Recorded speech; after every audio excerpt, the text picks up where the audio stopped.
I think we're live. Oh my gosh, awesome. Okay, so I'm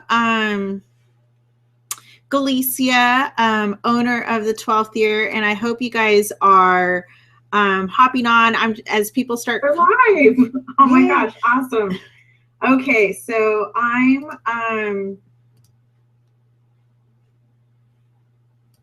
okay. So I'm going to be broadcasting live. Oh my gosh. There's probably about a 30-second delay in the group, but I'm going to be refreshing my phone. So if you guys have comments on the topic that we have today, I will be able to see it on my phone.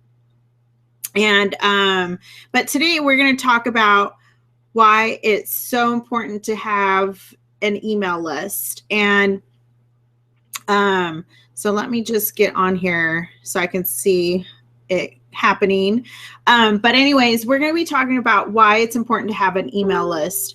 And one of the things that I started doing about a year and a half ago is collecting emails.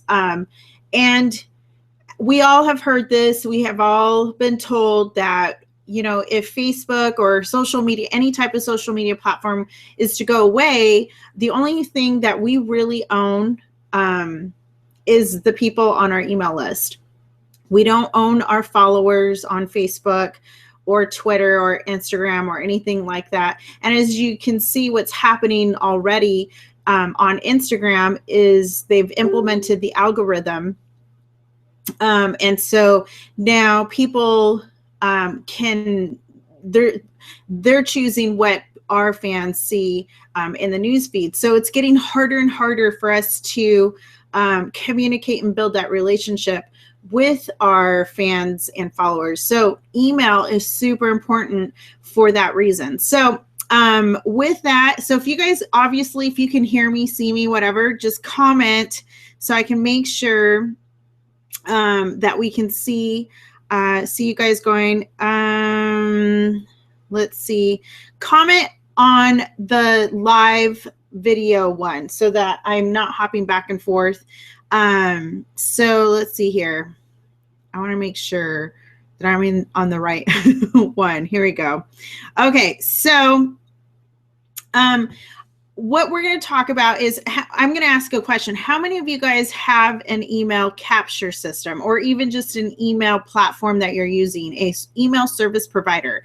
I personally use MailChimp for my photography business. And I love MailChimp because it does a few things. One, it's free. We all love free, right? And two, it's pretty robust in the sense that for the free features, as far as what I'm talking about, you can create campaigns, and campaigns really essentially is just a broadcast that you send out to all your people on your email list. And so that's called a campaign. And then another thing that I like about it too is it's literally drag and drop when you're building or creating your newsletter template. And so I love it for that feature. And then I also love it because you can create several lists within MailChimp. So you can have an email list for each graduating year that you're targeting. So like I have a 2016 email list, and then I actually have a 2016 client email list. And then I just started the class of 2017 email list. So you can kind of separate what people are opting in for various content that you're providing. So you can keep it kind of separate. Another thing that I love about MailChimp is it does have an automation feature. You do have to pay for it, but honestly, I've lived without it. And I have used the automation feature, which I do like. I guess I'm being cheap right now and haven't, dived into it. So those are some great, and plus MailChimp syncs with a lot of different, or a lot of different, it collaborates with a lot of different platforms. So for example, if any of you guys are using Acuity, which I'm a big fan of Acuity, it's an online scheduling platform. When people or when my clients schedule an appointment with me, such as like a consultation or whatnot, it automatically adds their email to a list because I've synced the two together. So there is other email platforms out there. I chose MailChimp, and I'm sure Mad Mimi, and I'm trying to think what else is out there that are more of like the not that don't have a lot of huge bells and whistles. So there's ConvertKits, which is what I'm using for the 12th year itself, but that's really like overkill. You don't even need that. There's GetResponse. Active Campaign is also out there too. And I think some of them are paid. But like I said, MailChimp is free up to 2,000 subscribers. Honestly, I don't see myself getting 2,000 subscribers on my email list. I actually would rather get, have maybe 20 to 40 people on my email list that are my target audience than to have a huge email list that really isn't my client. So anyways, so number one, you should have an email provider such as MailChimp, which is my go-to favorite. Or you could choose Mad Mimi and the other ones that I've listed. The second thing that you should have is, or maybe you're asking yourself is, how do I get people to sign up for my email list? And gone are the days of using the word newsletter. I don't know why it got such a bad rap, but I personally don't like the word newsletter. I know I've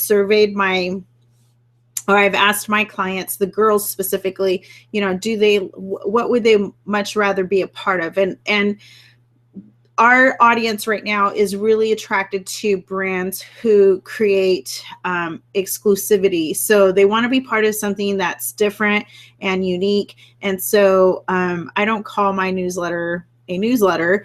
You can call it a VIP list. You can call it, and the word list too, same thing. So you can just get creative on the word that you want to call it. But when I say newsletter, that's what I mean, right? So with that, you can create a lead magnet or opt-in offer that sort of bribes people in an ethical way, obviously, to get onto your email list. And so that could be, it could look like a couple of things. One, it could be a PDF of some sort or a video that helps your target audience with something. So we are always being catered to in Facebook advertising and all over the different shops and places that we go to, like, hey, I'm going to offer you something for free if you just enter in your email. And so that's the same concept here. So you need to create a lead magnet for the purposes of getting people to get on your email list. And so I'm going to how do you get okay, wait, we have some questions. I've just been talking and haven't really checked. Someone, I think Jessica says that she wouldn't know what to email out those people. Well, you know what? We'll talk about that here in a second. But a lead magnet is essentially if you think about it, think about your clients. When they come to you, what are they looking for? Obviously, they're looking for senior portraits. But if you think about that, what are some of the pain points that they have prior to coming to you? So maybe they're kind of shopping around for senior photographers. They know that they need a senior photographer. So how can you help them solve that problem? Maybe you can create a opt-in that's how to find a senior photographer or how to choose a senior photographer. Another idea would be, since they've never experienced taking having their senior portraits taken, they don't know exactly what that looks like. So maybe you can create an opt-in on getting ready for their senior portraits. What does that entail? How do they pick out their outfits? Should they worry about makeup? What about their eyebrows? Because I know eyebrows need to be on point. So that's an idea for an opt-in too. Another thing that you can create an opt-in in, and that would be more of a general lead magnet that you create. But another thing that you could do too is kind of base your lead magnet on events that are specific to them, or situations that are specific to them. And what I mean by that is, say prom, right now it's prom season.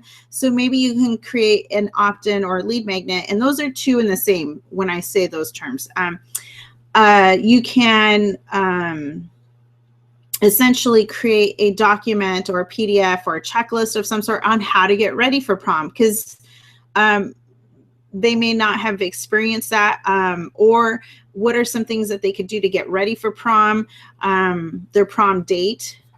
So anything, again, I'm looking at, what are some pain points, if you will, that you can help solve and help them with it. And what that does is when you give them something that is helpful to them, that in turn creates the know, like, trust factor. And I've talked a little bit about that in the past, and we kind of know what that is when someone or a client, your not client, but your audience, when they get to know you, they'll in turn like you, and then that creates that trust, that bond between you guys, a relationship.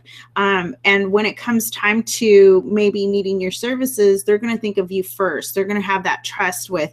And when we think about it, when we're thinking of a service ourselves, we're going to think of either one based on referrals, or two, the client that, or the business that really stuck out and made our experience better, or had solved a problem that we necessarily didn't know we had. And so you tend to trust them more, and that creates the know, like, trust factor. So that's what we're trying to do here, is create trust and build a relationship between the audience, your client, your target audience with your business, and get them to book ultimately with you. So you can create a lead magnet around events and situations that are relevant to their life right now. So one would be prom, homecoming. I'm always looking at scholarships. I have kids in high school, and so I'm always telling my kids, hey, take a look at that scholarship opportunity. And typically people start to look at colleges, their junior and senior year. So if you can get them to start thinking about it their junior year, which is when we want them to look at us, that is something that you can create a PDF about. Start looking early, prepare for your SATs, kind of something to that effect. Another way to get that information, and this is what I did, or I'm in the process of doing, is I've contacted my clients from the class of 2015, and they've already had a year under their belt at college. And one of the things that I asked them to do for me is, would they send me a list of the top 5 things that they wish they knew their senior year, coming into their senior year. And so some of the feedback that I've been getting so far is actually pretty cool.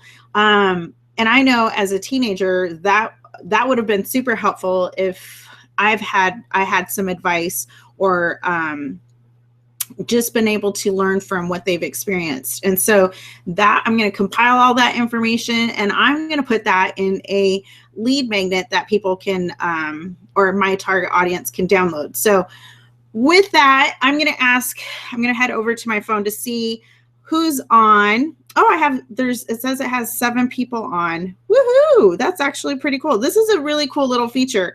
I love it because it's informal in the sense of, like, not doing an actual webinar or whatever. But it is about a 30-minute 30-second leg, I should say. So I, right underneath this video, just chime in and say hello, just to make sure that I know that's working. So with that, I'm going to move on. So now that you know what a lead magnet is, that is what you're going to use to get people onto your email list.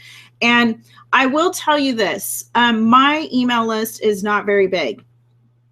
And nor do, like I explained before, I don't want it to be very big, but I usually ramp it up around springtime, because that's when, typically in my area, when people are starting to look for senior photographers.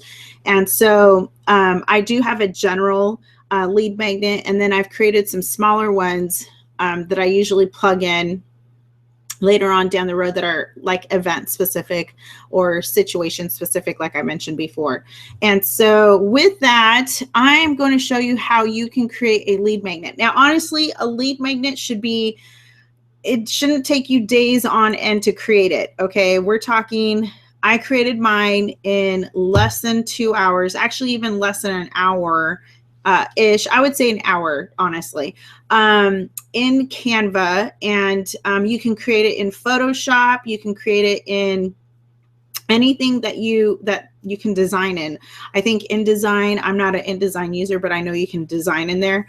I've also used, you can use a template and kind of switch around. Again, that would probably be in Photoshop. So Photoshop or Canva. But how many of you guys have heard of Canva? And you've heard me like shout from the mountaintops about Canva.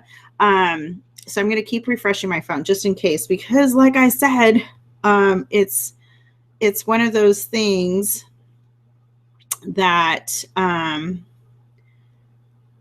I can't tell. Okay, there we go. So Canva is free to use. I make everything in Canva. So I'm going to actually switch my scene around, or my screen around, so you can see my screen. But I love Canva. It's free, and it really is a powerful tool if you're not wanting to like mess around with Photoshop, because Photoshop, I love it. It's really powerful for designing things, but Canva, there's already pre-made templates, social media templates, things like that. But I'm going to switch my screen so you can see what I'm talking about. And then I'm going to show you what my lead magnet looks like.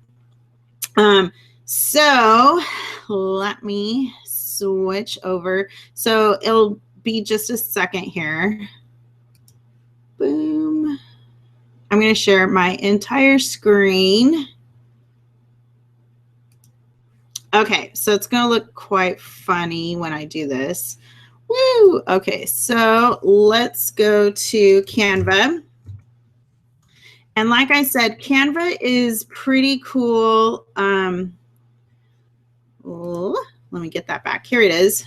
Okay, so let me, when you get to Canva, you're going to land on this page. Maybe not this page with all these design features in it, because these are the things that I've actually put together using Canva. But what's cool about it is if you hit create a design, set up an account, it's free, like I said, create a design, and it gives you template sizes already. And if I click on this more part, and there might be a little bit of a lag just because this is a very powerful tool, and sometimes using it depending on your the following. Okay, so it's telling me it's unresponsive. Let me just refresh this to make sure. Okay, so I'm going to create a design, and if you see up here at the top bar, they have templates for social media. You can create a presentation in here. You can create posters, a Facebook cover. There's even some email headers, thank you cards, even posters and whatnot. Why is Canva taking forever to load?